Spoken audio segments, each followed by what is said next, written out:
a lui Dumnezeu. Și că putrezirea nu poate moșteni neputrezirea. De aceea, trupul acesta este supus morții din pricina păcatului pe care îl are omul.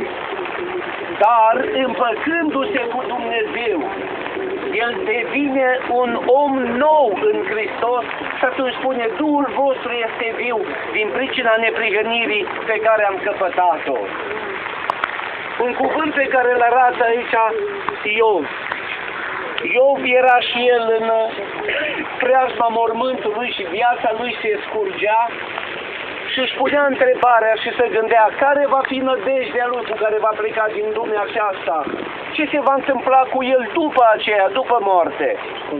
Și atunci a înțeles un lucru, că există un răscumpărător și există un preț de răscumpărare despre care s-a citit în Psalmul 49, acolo afară.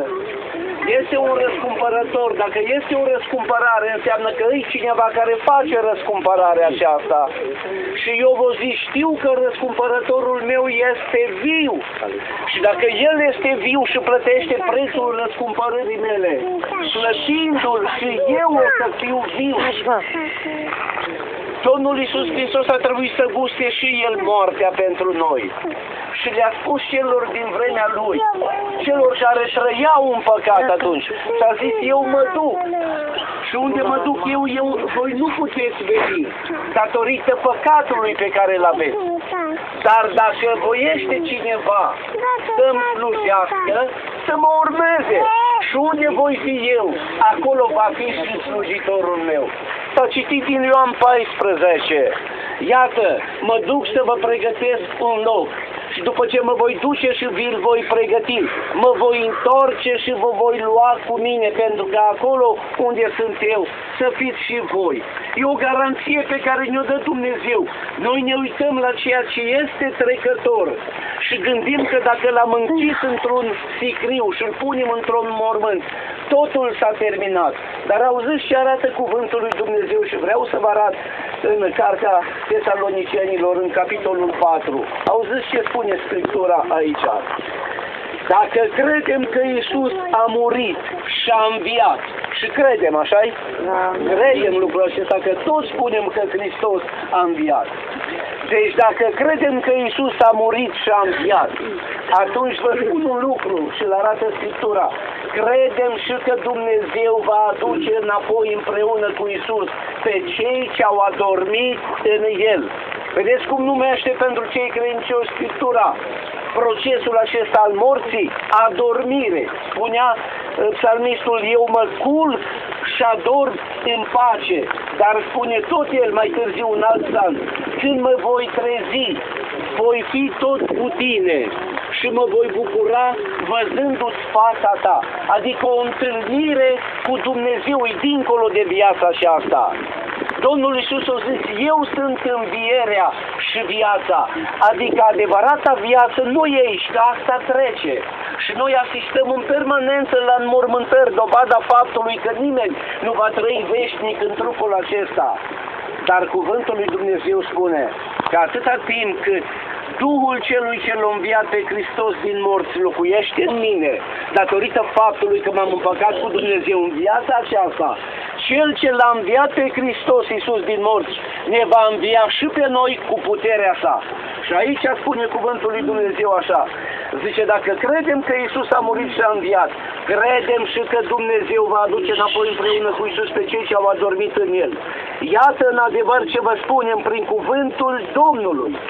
Noi cei vii care vom rămânea până la venirea Domnului, nu vom lua înaintea celor adormiți din morminte.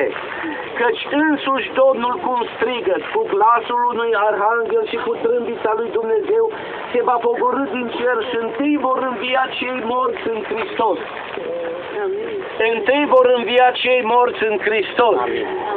Apoi noi cei vii care vom fi rămas, vom fi răpiți toți împreună în nori ca să întâmpinăm pe Domnul în văzduh. Știți ce zice? Nu plângeți! Mângâiați-vă unii pe alții cu aceste cuvinte, pentru că sunt cuvintele lui Dumnezeu. Dacă vreți să vă întâlniți cu cel care a fost aici, fratele nostru, prietenul, vecinul, soțul, tatăl nostru, unchiul, sau oricum mi-a zis, atunci nu ne rămâne altceva decât și noi la rândul nostru să ne punem viața în rânduială aici, să ne împăcăm cu Dumnezeu aici, pentru ca să avem nădejdea învierii. Pentru că nădejdea învierii este El, așa cum am spus, eu sunt învierea și viața. Dumnezeu să vă binecuvânteze, Dumnezeu să vă atingă inima, mintea, viața, și să înțelegeți că dincolo de ceea ce văd ochii noștri de carne, este o lume pe care nu putem percepe cu ochii aceștia de carne și nu putem percepe cu simțurile acestea, dar pe care ne-o promite și ne-o făgăduiește Dumnezeu prin cuvânt, în urma ascultării noastre și a împăcării noastre cu Dumnezeu. Zic din toată inima, Dumnezeu să binecuvânteze întreaga familie, să binecuvânteze soția care rămâne, să binecuvânteze copiii, nepoții, amin, să binecuvânteze vecinii și toată cetatea aceasta a Chirileului să fie atinsă de puterea Evangheliei lui Dumnezeu, amin, ca să aducă tuturora viață. Amin? Amin. Domnul să vă binecuvânteze, să ne plecăm capetele, ne vom închina înaintea lui Dumnezeu și vom mulțumi lui Dumnezeu pentru toată această lucrare și ne vom încredința mai departe pe brațul Domnului. Noi cei vii care am rămas, haideți să ne punem inima, să trăim frumos pentru slava lui Dumnezeu, ca să putem să avem nădejdea întâlnirii cu Dumnezeu și a învierii noastre în ziua în care Dumnezeu ne va chema. Doamne Dumnezeu în slavei, ne închinăm în numele Domnului Iisus Hristos, singurul care a spus eu sunt calea, adevărul și viața.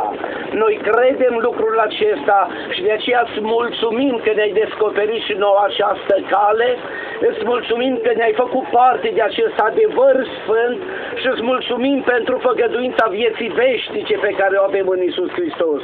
Îți mulțumim pentru ziua aceasta, îți mulțumim pentru lucrarea aceasta, îți mulțumesc pentru asistența întreagă, îți mulțumesc pentru familia fratelui Lulu, pentru toți cei ce rămân în urmă și cred din toată inima că Tu te vei ocupa de ei, îi vei lua pe brațele tale, Tu îi vei mângâia, îi vei întări și îi vei sprijini până în ziua în care va trebui să ne întâlnim cu toții.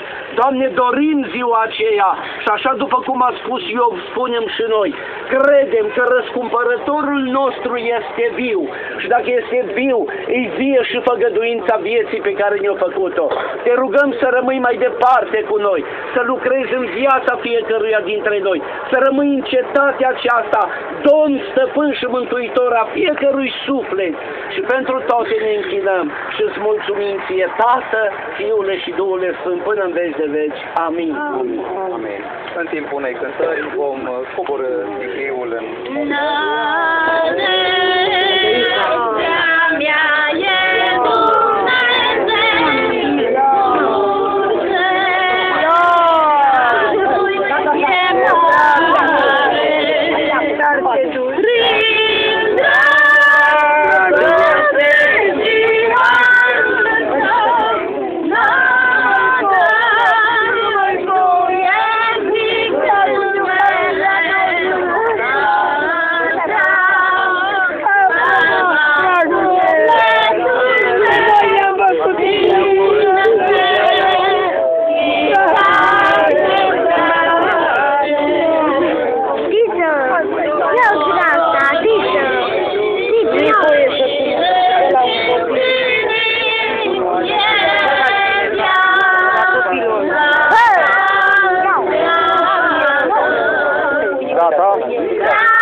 aveți grijă, stai pe colț, ca să ai relațiile mai bune.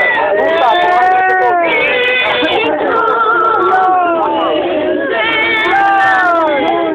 Nu mai am putere! Nu mai am putere! Din mașina asta mai mă împinge!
mă semnezi.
Dragul meu, nu mă lăsa, dragul meu,